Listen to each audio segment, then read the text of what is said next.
I watched my husband walk out of a hotel in Maui holding my best friend's hand. Not a friendly handhold. Not an accidental touch. Robert's fingers were laced through Vanessa's like they belonged there. He was supposed to be at a business conference. Vanessa was supposed to be in Arizona visiting her sister. Yet there they were stepping through the glass doors of the resort with sun on their faces, laughing like two people with nothing to hide. Then Robert saw me. His smile disappeared first. Vanessa stopped so suddenly her sandal scraped against the stone walkway. Her face went pale under her tan. For a moment nobody spoke. The ocean was somewhere behind them, blue and beautiful, and I remember thinking how strange it was that the world could look so perfect while your heart was breaking. I looked at my husband of 13 years. Then I looked at the woman who had stood beside me at my wedding, held my daughter when she was born, and eaten Thanksgiving dinner at my table more times than I could count. I smiled. "Vanessa, I said you can have him." Robert blinked like I had slapped him. "Wait," he said. What I turned to walk away. "No way," he said, his voice rising. "Linda, wait." But I had already waited long enough. 3 days earlier I had been standing in our kitchen in Portland, Oregon, packing our daughter Emily's lunch for school. Emily was 12, old enough to roll her eyes when I reminded her to take a jacket, but still young enough to leave little notes on my desk when she knew I'd had a hard day. That morning she was searching for her science binder while Robert stood near the counter scrolling through his phone. He was dressed in a navy suit, clean-shaven, smelling like the expensive cedar cologne I bought him every Christmas. "My flight's at 10, he said. "I should be back Thursday night." "The conference starts today," I asked. "Tomorrow morning," he said. "But there's a networking dinner tonight." Robert and I owned a digital marketing agency together. At least that was what people said. In public, he was the face of it. He gave speeches, shook hands, smiled for local business magazines, and made people feel like they were buying brilliance. I was the one who kept the lights on. I handled operations clients, payroll staffing, crisis calls, contracts, and all the little fires Robert never saw because I put them out before they reached him. I did not resent that, not then. I believed we were a team. Before he left, he kissed my forehead. "Don't work too hard," he said. I almost laughed because we both knew that was impossible. That afternoon, after dropping Emily at school and settling into my office, I opened our agency calendar to check Robert's conference schedule. One client had asked whether Robert could meet virtually on Wednesday, so I searched for the event details. Nothing came up. No conference invite, no panel schedule, no hotel confirmation in the shared travel folder. At first I assumed he had forgotten to upload it. Robert forgot plenty of things. Receipts, dentist appointments, passwords. Forgetting was part of his charm until it became part of my workload. Then I saw Vanessa's Instagram story. It was only on the screen for a second before she deleted it, but I had already seen enough. A hotel balcony, a strip of ocean, a glass of white wine on a small table. And in the corner of the photo hanging over the chair was a coral silk scarf. My coral silk scarf.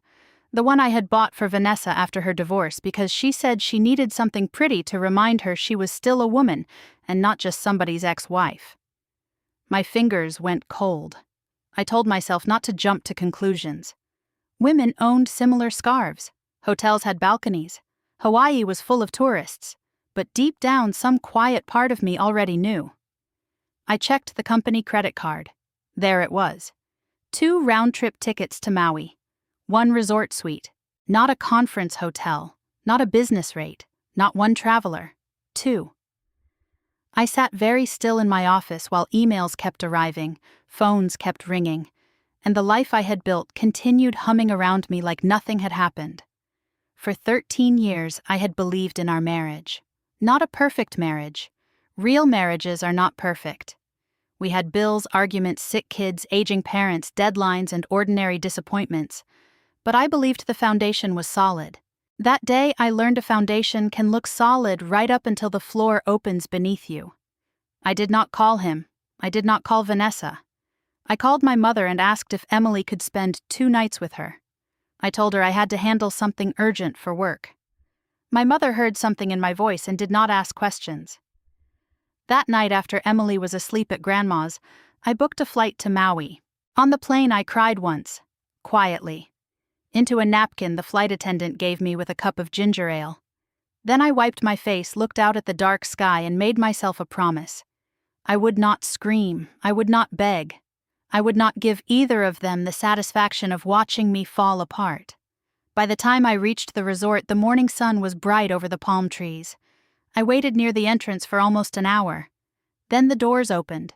Robert and Vanessa walked out together, hand in hand, and everything I suspected became real. Back in my hotel room, I locked the door, leaned against it, and slid down until I was sitting on the carpet with my knees pulled to my chest. That was when I finally shook. Not outside, not in front of Robert, not in front of Vanessa. I had held myself together long enough to say what I needed to say and walk away with my head up. But once I was alone with the air conditioner humming and the ocean glittering outside a window, I could barely look at my body gave out. I cried without making much sound. Maybe that was the strangest part. I had expected some dramatic collapse, the kind you see in movies, but real grief can be very quiet. It sat in my chest like a stone. My phone started buzzing almost immediately. Robert. Then Robert again. Then Vanessa. Then Robert. I watched their names light up the screen until they stopped looking like people I knew and started looking like strangers trying to break into my life. Finally, a text came through from Robert. "Linda, please, this isn't what you think." I laughed once, bitter and soft. Because there are very few ways to misunderstand your husband walking out of a resort with your best friend's hand in his. Another message came. "Let me explain." I did not answer. Instead, I opened my laptop. That may sound cold, but it was not coldness. It was survival. If I let my heart lead me in that moment, I would have called him. I would have demanded details. I would have begged him to tell me I was wrong. And some tired, humiliated part of me might have wanted to believe him. So I made myself look at facts. I logged into the company expense account. Robert had never been careful because he had never needed to be. For years I had cleaned up his mistakes before they became problems. Forgotten receipts, missed renewals, duplicate charges. He lived with the confidence of a man who believed someone else would always catch him. This time I did. The Maui resort charge was not the beginning. It was only the latest. A boutique hotel in Seattle 2 months earlier charged on a Thursday night when Robert said he had been stuck late with a client. 2 dinners at a steakhouse in San Francisco during what he called a solo investor trip. A spa package in Scottsdale. A rental car in Napa. The dates spread out in front of me like a map of my own humiliation. I opened our shared calendar and cross-checked everything. Then I checked old texts from Vanessa. "I'm exhausted," she had written the week after her divorce hearing. "Robert's been so kind. You're lucky to have a man who knows how to listen." At the time, I had felt grateful. Grateful that my husband was being compassionate. Grateful that my best friend had support. Now the words made my stomach twist. I scrolled further. There were little things I had missed because I trusted them. Vanessa asking whether Robert would be at community events. Robert suddenly offering to drop off documents at Vanessa's new apartment. The 2 of them laughing at jokes I had not heard. None of it was proof by itself. Together it formed a picture I wished I could unsee. Near sunset, Robert knocked on my door. "Linda," he said from the hallway. "Please open the door." I stood on the other side and did not move. "I know you're in there." His voice was softer now. Not the public Robert voice, not the confident man from business lunches. This was the voice he used when he wanted forgiveness before admitting what he had done. "Go away," I said. "I can't." "Yes, you can. You're very good at leaving where you're supposed to be." Silence. Then he said, "It just happened." That sentence did something to me. It burned away the last small hope I had been carrying. I opened the door but kept the chain lock in place. Robert stood there in a white linen shirt I had never seen before. His hair was damp from the pool or the shower.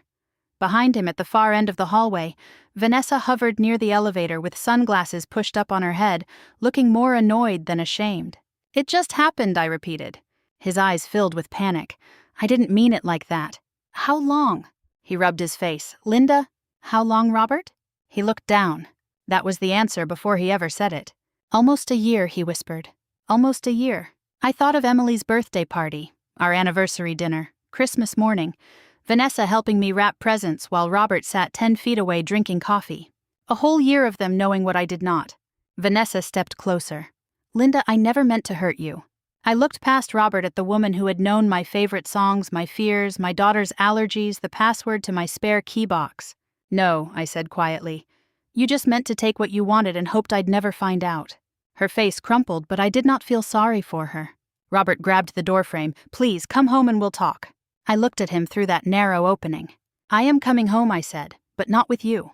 Then I closed the door. That night I sat at the small desk by the window and made 3 lists. What I knew, what I owned, and what I was done carrying. The next morning I sat on my hotel balcony before sunrise, wrapped in a light blanket, and holding a cup of coffee that had long since gone cold. The ocean stretched endlessly before me. Most people come to Hawaii to celebrate something. A honeymoon, an anniversary, retirement, a fresh start. I had come to watch my old life end. For the first time in nearly 48 hours, my phone was silent. Robert had finally stopped calling. Vanessa had stopped texting. Maybe they had realized there were no words powerful enough to erase what I had seen.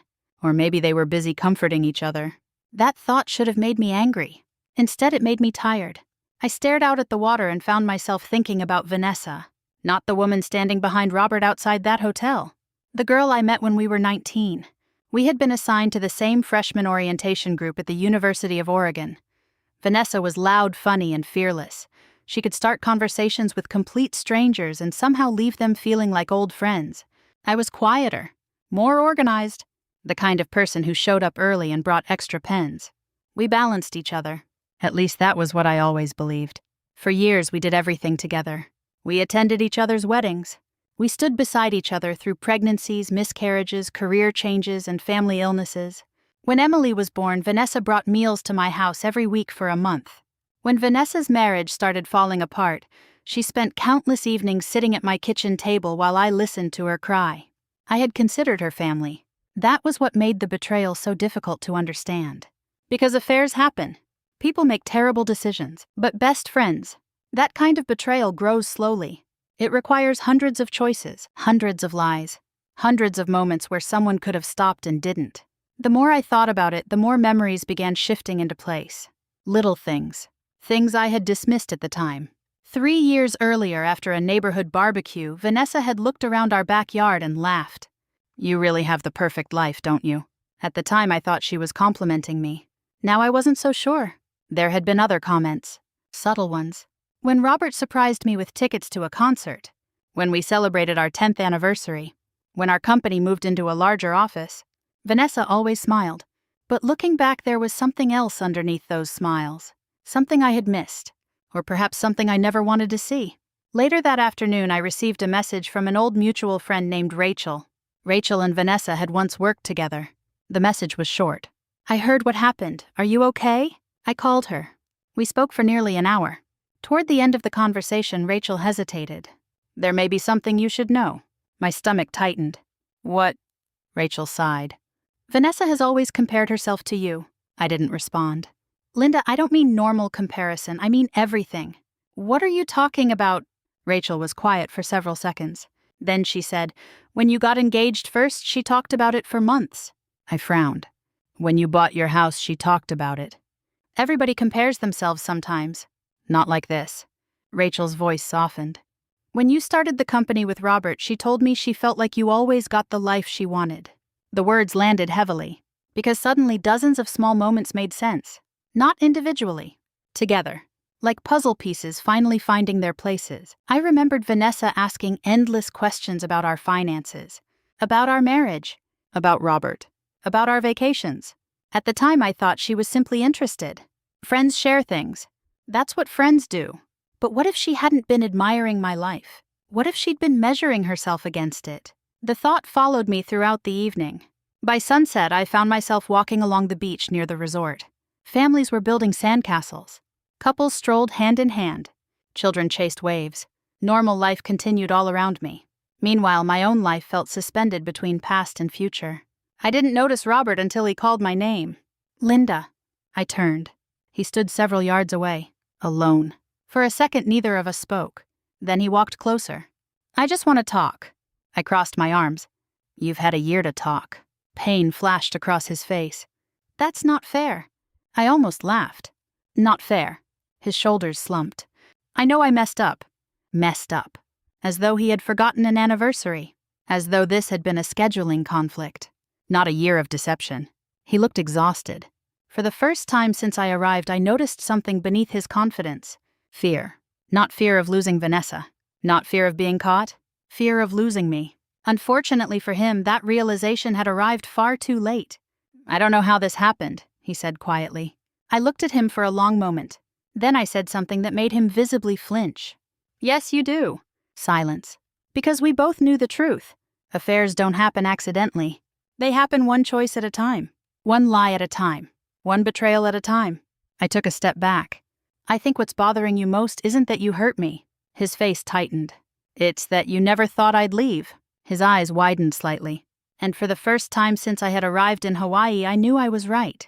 Before he could respond, I turned and started walking away. Linda, he called. I stopped. Without looking back, I said the words that would haunt him for months. You can keep the company, too. A long pause followed. Then I added, let's see how long that lasts. When I finally glanced over my shoulder, Robert was staring at me with a confused smile. He thought I was bluffing. That was the moment I realized he still had absolutely no idea who had been holding his world together all these years. I flew home 2 days later. The flight from Maui to Portland felt longer than the one that had taken me there. Maybe because I wasn't carrying uncertainty anymore. I was carrying certainty. And certainty can be heavier.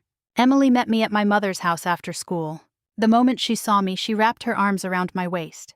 I held her tighter than usual. Mom, she asked, are you okay? Children always know more than adults think. I kissed the top of her head. I'm going to be. It wasn't a lie. It just wasn't true yet. For the next week, I focused on being her mother. Homework, dinner, soccer practice, laundry, school forms, the ordinary routines of life. Those routines became my lifeline. Because every time I stopped moving, the truth came rushing back. Robert stayed in Hawaii another 4 days. Officially, he told people he had extended his trip because of business opportunities. Unofficially, everyone would eventually learn the truth. Not because I planned to expose him. Because secrets have a way of rotting from the inside until they collapse under their own weight. 3 days after returning home, I met with a divorce attorney. Not because I wanted revenge. Not because I wanted to punish him. Because I needed facts. I needed clarity. I needed to know what my future looked like. The attorney reviewed our finances, assets, and business structure. When she finished, she looked up. You have more leverage than you realize. I almost laughed. Leverage. That wasn't how I saw it. I saw 13 years. I saw broken trust. I saw a daughter whose family had just changed forever. The legal documents didn't capture any of that. Still, I listened carefully. For the first time, I looked at my life through practical eyes instead of emotional ones. And what I saw surprised me. Over the years, Robert had become the public face of our agency. He appeared in interviews. He attended conferences. He networked. People knew his name. But the company itself, that was different. The systems, the operations, the employee relationships, the client retention programs, the workflows, the vendor contracts, the onboarding procedures, the crisis management plans. Most of that lived in my head. Not because I wanted control, because someone had to do it. And for years, that someone had been me. A week later, Robert came home. Or at least he tried to. I was standing in the kitchen when I heard his key in the front door. The sound felt strangely unfamiliar, like a noise from another life. He walked inside carrying a suitcase. For a moment, neither of us spoke. Then he looked around. The framed family photo from the hallway was gone. His clothes from the master bedroom closet were boxed. Several documents sat neatly arranged on the dining room table. His face drained of color. Linda? I nodded toward the papers. You should read those. The silence that followed seemed to stretch forever. Finally, he pulled out a chair and sat down. Divorce papers. Temporary custody arrangements. Financial disclosures. Reality. For the first time since Hawaii, reality. His hands trembled slightly. You already filed? Yes. He looked genuinely shocked. As though he still believed this was an argument. A rough patch. Something we'd eventually talk through. That realization made me unexpectedly sad. Because it showed how little he understood the damage he'd done. I thought we could work on this. I stared at him. A year, Robert. He lowered his eyes. I know. No. My voice remained calm. You don't. His shoulders sagged. For several seconds, neither of us spoke. Then he said something that revealed exactly how he still viewed the situation. What about the company? Not what about us. Not what about Emily. The company. I almost smiled. There it was. The thing he feared most. I sat down across from him. The company will continue. Relief flashed across his face, until I continued. Without me. His expression froze. What does that mean? It means exactly what it sounds like. He laughed nervously. Come on. I'm serious. His smile disappeared. You can't just leave. The irony nearly took my breath away. You can't just leave. Coming from a man who had spent the last year secretly leaving his marriage. I can. Linda, be reasonable. Reasonable.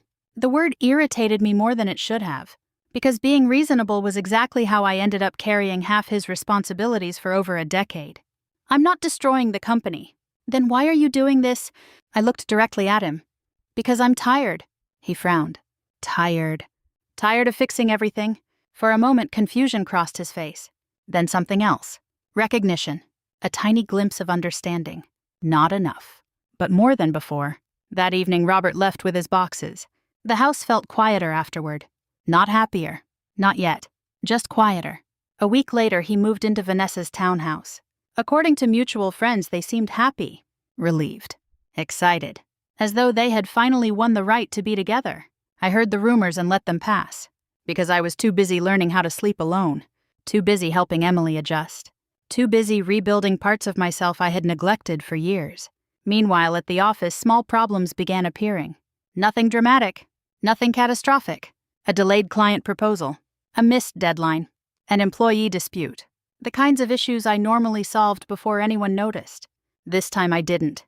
For the first time in 13 years, I stopped carrying everyone's weight.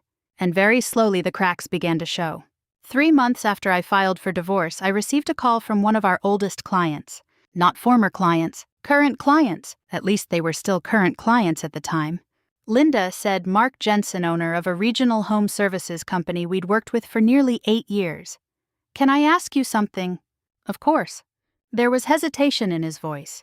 Are you coming back? I leaned back in my chair. By then I had converted a spare bedroom into a small consulting office. Nothing fancy, just a desk, a laptop, and enough space to work without being interrupted by laundry baskets and school projects. No, I said gently. Mark sighed. I was afraid you'd say that. That wasn't the first call. Or the 5th. Over the previous 6 weeks, several clients had reached out. Some were subtle. Some weren't. Many asked the same question. Were you the person actually running things? I never answered directly. I didn't need to. The results were beginning to answer for me. Meanwhile, Robert's life appeared perfect from the outside. At least according to social media. He and Vanessa posted smiling photos from wineries, weekend trips, concerts, restaurants. The kind of carefully curated happiness people display when they're trying to convince themselves as much as everyone else. Emily noticed it too. One evening, she was scrolling through her phone at the kitchen table. Then she suddenly put it down. What? She shook her head. Nothing. A few seconds passed. It's Dad. I waited. He posted another picture. I nodded. And she looked down. He looks happier than when he lived here. That sentence hurt. Not because I believed it. Because she did. I reached across the table and squeezed her hand. People only post what they want others to see. She considered that quietly. Then she nodded. At 12, she was old enough to understand. But still young enough to be wounded by it. At the agency, the situation continued deteriorating. Not collapsing. Not yet. But deteriorating. Employees who had once come directly to me now had to navigate Robert's management style.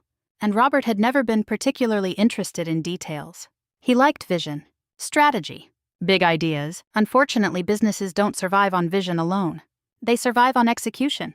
One afternoon, I ran into Ashley, our former operations coordinator, at a coffee shop. She looked exhausted. How are things? I asked. Ashley laughed. Not the happy kind. The place is a mess. I didn't respond. She lowered her voice. Everyone's frustrated. What happened? What didn't happen? Then she started listing problems. Client complaints, missed communications, delayed approvals, confused project teams, repeated mistakes. Nothing dramatic individually. Together they painted a troubling picture. The kind of picture I had spent years preventing. Before we parted, Ashley hesitated. Can I ask you something? Sure. If you ever start your own firm? She paused. I'd love to work for you. That conversation stayed with me. Not because it fed my ego. Because it revealed something important. People weren't following me because I was perfect. They trusted me because I showed up consistently, day after day, year after year. Meanwhile, Robert was discovering that charm and leadership are not always the same thing. Around the same time, trouble started appearing in his relationship with Vanessa. At first, I only heard rumors. Mutual friends mentioning tension. Canceled plans. Arguments. Nothing specific. Then one evening, Robert called. I almost didn't answer. Almost. Hello. Silence. Then, hey. His voice sounded different. Tired. Irritable. Older. What do you need? Direct. Polite. Distant. The way you speak to someone who used to be family. Another pause. Then, nothing. I nearly laughed. People don't make late-night phone calls for nothing. Robert. He exhaled. Things are complicated. I stared out the window. Rain tapped softly against the glass. Portland was doing what Portland does best. With Vanessa. His silence answered for him. For a brief moment, I felt something I wasn't proud of. Satisfaction. Not joy. Not happiness. Just confirmation. The fantasy was cracking. Eventually, he spoke again. She's different now. I closed my eyes. Different now. The same complaint people have made since the beginning of human history. The exciting version disappears. The real person arrives. And reality always demands payment. I have to go, I said. Wait. I said nothing. Then he asked the question that changed everything. Did you really do all of it? My brow furrowed. Do all of what? The company. I almost smiled. Almost. Because after 13 years, he was finally asking the right question. I thought back to countless evenings spent reviewing reports while he attended networking events. Countless weekends solving problems before Monday morning. Countless emergencies nobody ever knew existed because I handled them quietly. I did my job. His voice became smaller. No. A pause. I mean, was it really you? I looked around my tiny office. The consulting business I'd started only 8 weeks earlier was already growing faster than expected. 3 former clients had signed contracts. 2 former employees had reached out. And every success reinforced the same truth. The value I brought wasn't attached to a company name. It was attached to me. Finally, I answered. Part of it was me. Silence. Then I added, and part of it was the people you stopped noticing. For several seconds, neither of us spoke. Then he whispered something that sounded suspiciously like fear. Oh, that single word told me everything. For the first time, Robert was beginning to understand that he hadn't just lost his wife. He might have lost the foundation beneath his entire career. By the 6th month after our divorce filing, people had stopped asking whether the agency was having problems. They had started asking how serious the problems were. There is a difference. One suggests concern. The other suggests inevitability. I learned that during a lunch meeting with Ashley and 2 former employees who had recently joined my consulting firm.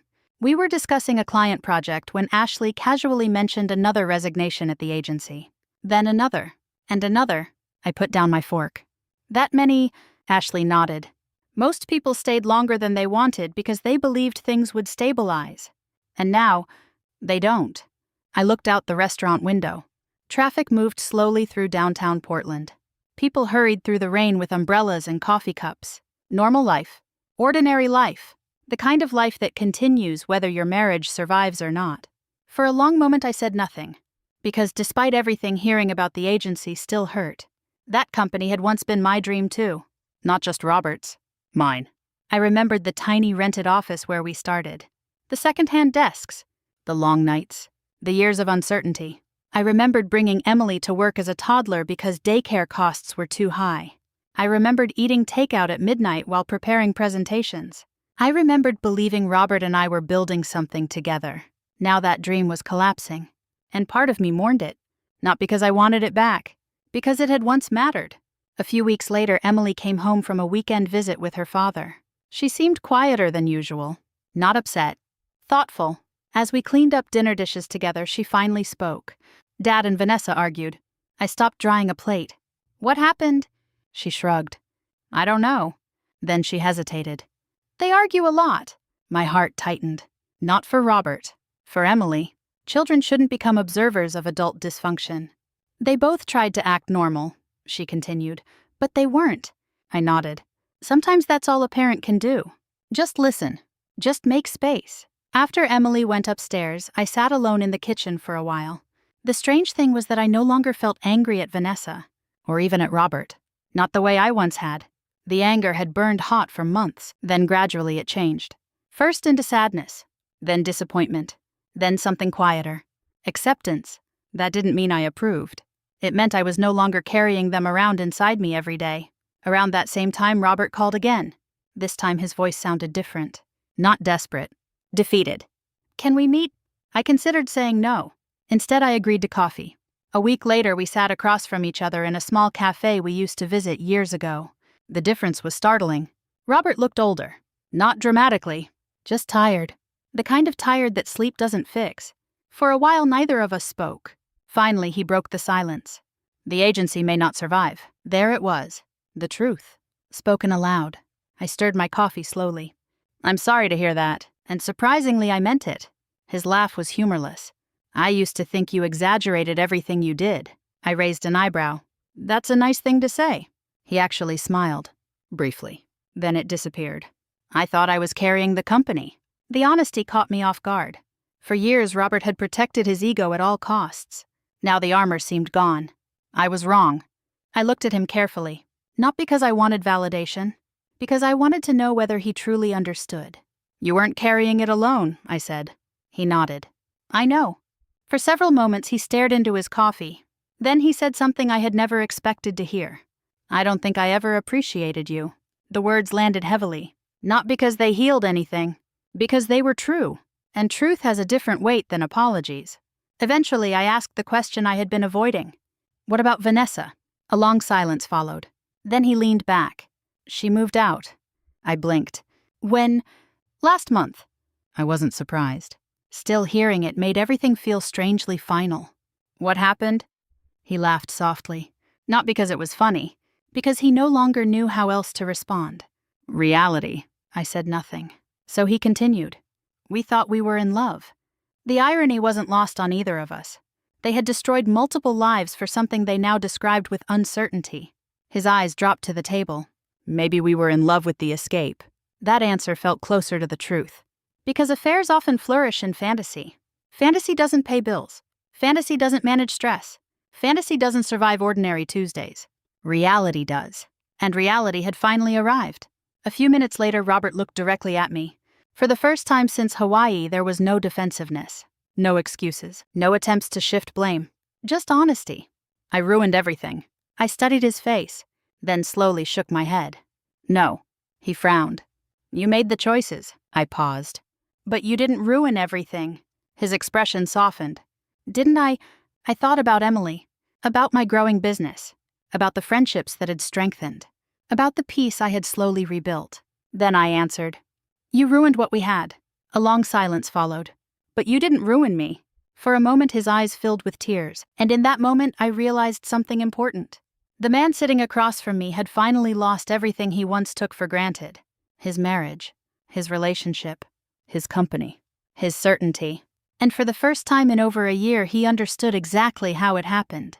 1 year after I stood outside that hotel in Maui, I found myself sitting in a crowded middle school auditorium waiting for Emily's end-of-year awards ceremony. Life has a way of surprising you. When I was standing on that Hawaiian sidewalk watching my husband and best friend walk out hand in hand, I thought my future had been shattered. I thought I was witnessing the end of my life as I knew it. In some ways I was. But endings and beginnings often arrive wearing the same clothes. The auditorium buzzed with conversation as parents searched for seats and children waved at friends across the room. Emily spotted me from several rows ahead and smiled. A genuine smile. The kind that reached her eyes. Seeing that smile was worth more than any revenge I had ever imagined. Over the previous year, we had both changed. The first months had been difficult. There were tears, questions, therapy sessions, awkward conversations, schedules to rearrange, traditions to reinvent. But we made it through. Together. And somewhere along the way, I stopped seeing myself as a woman whose husband betrayed her. I started seeing myself as a woman who survived. A woman who rebuilt. A woman who discovered she was stronger than she had ever realized. My consulting business had grown steadily. Not explosively. Not in some unrealistic overnight success story. Steadily. The way real businesses grow. 1 client became 3. 3 became 7. Former colleagues joined the team. We worked hard. We earned trust. And slowly we built something meaningful. The agency Robert and I once owned together officially closed 6 months earlier. The final paperwork had been completed in February. When I heard the news, I felt sadness. Not triumph. Not celebration. Just sadness. Because a dream had died. Even if it was a dream that no longer belonged to me. As parents continued filing into the auditorium, I noticed someone entering through the side doors. Robert. For a moment our eyes met. A year earlier that sight would have triggered a storm of emotions. Now it simply felt familiar. He walked over and stopped beside my row. Mind if I sit here? I looked at the empty seat. Of course. He sat down. For several minutes neither of us spoke. The silence wasn't uncomfortable. Just quiet. Like two people who had finally stopped fighting reality. Robert looked different than he had in Hawaii. Different than he had even 6 months ago. Not broken. Just humbled. Life had stripped away many of the illusions he once carried. And perhaps that was necessary. Eventually he glanced toward the stage. Emily looks happy. I smiled. She does. We watched her laughing with friends. Then Robert said something that caught me off guard. Thank you. I turned toward him. For what? For never making her choose. The words settled between us. Because it would have been easy. Easy to fill her head with anger. Easy to make her carry my pain. Easy to turn her against him. But children should never become weapons in adult wars. I had refused to do that. Not because Robert deserved protection. Because Emily deserved peace. A few moments later he spoke again. I owe you another apology. I smiled slightly. You've already apologized. Not for this. He stared toward the stage. Then he took a deep breath. I spent years believing I built everything. His voice was calm. No self-pity. No performance. Just honesty. I thought I was the reason our company succeeded. I remained silent. I thought I was the reason our marriage worked. Another pause. Then he shook his head. I was wrong. I looked at him carefully. For the first time I believed he truly understood.